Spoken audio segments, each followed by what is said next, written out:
Hi everyone, good morning. Thank you for joining us back in our channel, The Irregular Bonsaist. Today I'm going to be talking about my favorite method to grow my seedlings or my starter bonsais while not having a backyard. Not having a land, and living in an apartment makes it more difficult to use this method. But using a box, you can kind of recreate the conditions and even improve the conditions that you would have outside on pure soil. Wow, do I love planting in boxes. Not having a backyard or a front yard or anywhere outside to put your bonsais makes it very difficult to grow and thicken up the trunks and your plants while having plants in an apartment. So having no space, you kind of have to recreate the conditions your plants or trees would have outside, or even improve it. And one of the methods is using these boxes around your yard or balcony or house or porch and letting your plants grow on it in order to thicken them up. I have boxes all through my balcony. I'll show you guys some of them. I'm gonna be showing you also, we're gonna be making a box for the next 2 or 3 months to mature, and I'm gonna be showing you all the materials I use in order to make it. I hope you guys like it.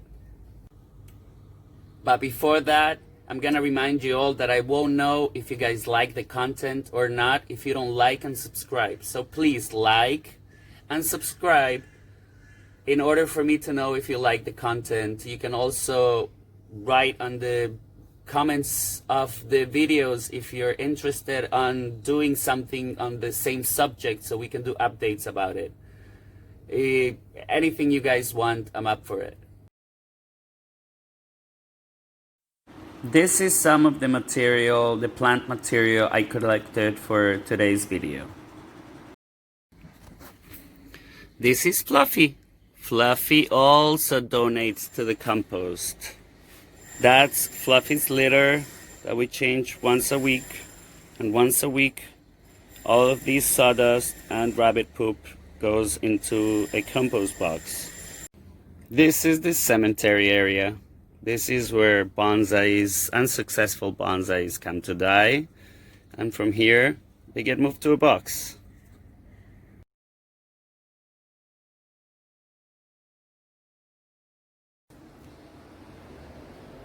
Okay everyone, I'm not gonna edit this part too much, nor I think you're interested on my face. So let's get the building of this box started. Let's start with the dead bonsais of the summer. These are all casualties from the summer. A ficus that dried out, 2 conifers, ficus panda, a bay leaf tree, all gone. No worries. We'll put them in the base as this is the material that will take the longest to decompose. So we'll put this on the base as flat as possible so it doesn't take too much space. Then we're gonna move into all our clippings. I show you where they came from. Clippings, clippings, and clippings. More clippings. More clippings. More clippings. Even a banana stalk that is dead at rotting. Yeah? All in. Try to take the wires if you have some wires from old bonsais. I think I took them all. These are 2 planters with some tomatoes that, because we're in the end of the season, then I feel like it's the end for them. We'll put some of this soil, which already has worms, and it has some volcanic material. I'm gonna shake it a little bit.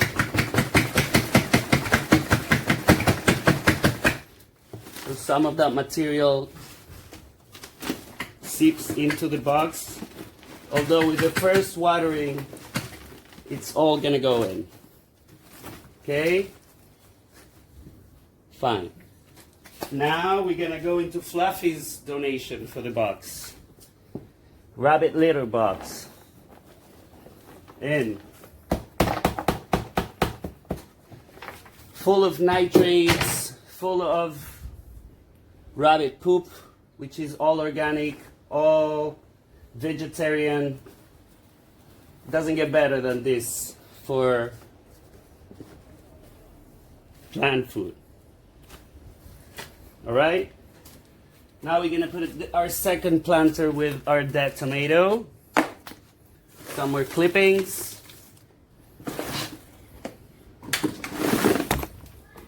Oh, sorry for that.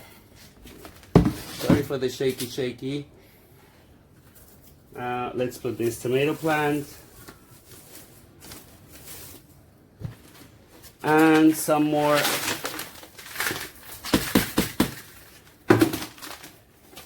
already established soil in a pot with its own microorganisms, bacteria, fungus. Yes, this all goes into the box. Awesome.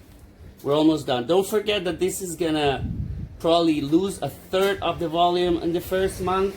I like covering them after the watering and letting them rest in the sun for a few weeks before even touching or mixing or doing anything to it. I have some other pot over here. And last but not least,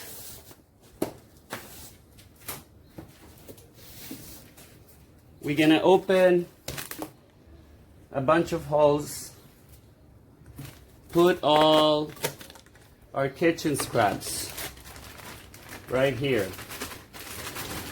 One row over here. Fully covered, please. If you don't want to have flies and insects in your house or in your balcony. Now we're gonna make a second row over here because I have a lot of kitchen scraps today. Kids are at home and I'm cooking all day.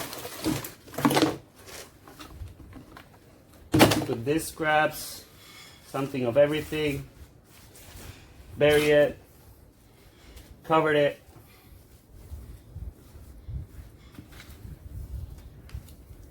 We'll give it a little watering.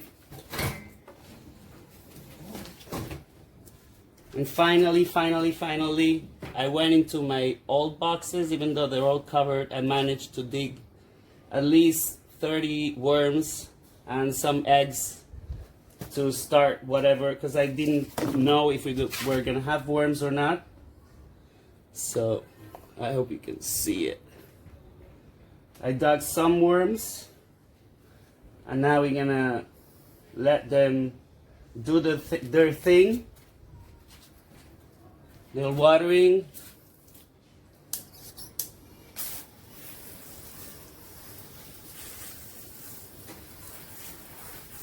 And this box is pretty much ready. All you have to do is cover it, leave it in the sun.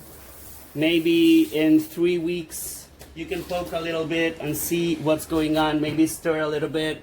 If you guys have more clippings or more rabbit dust or rabbit litter, you can do another layer. The more it sits here, the better, because it's gonna compost the most. But pretty much after 2 months, you can start putting stuff on top of it.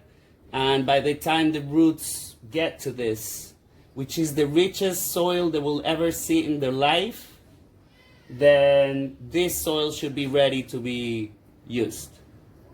I hope you guys liked it and you start doing this. If you guys send me pictures of your own boxes, I'll be so happy. This is how I grow a thick bonsai from zero. Most of them are my seedlings of last year. As you can see, I have a baobab that it's like 1.5 meters tall. Another baobab. They have all rooted into this box. I have some pomegranate that I just put here like 3 weeks ago. Pine from last year. Mamoncillo that I just moved in because the cat was attacking the planter. Some ficuses, an acacia that was already twisted, and now I'm gonna let it grow until next year that I dig it out. You see, ficuses. I put anything I can on these boxes, knowing that anything I put on them is gonna grow vigorously.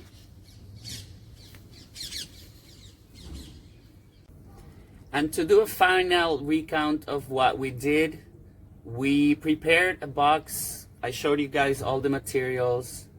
As you can see, it's my favorite method of growing in outdoors, but under the conditions of the urban area or not having a backyard. I hope you guys liked it. I hope you guys found the information useful.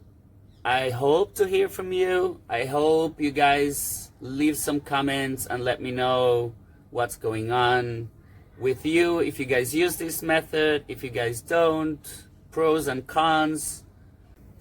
And last but not least, again, like so I know that you guys like the content, subscribe so you get updates, and we open up the community between us. You can leave comments, let me know what you think about the topics, questions, pros and cons. I'll see you guys on the next video, I guess. Take care.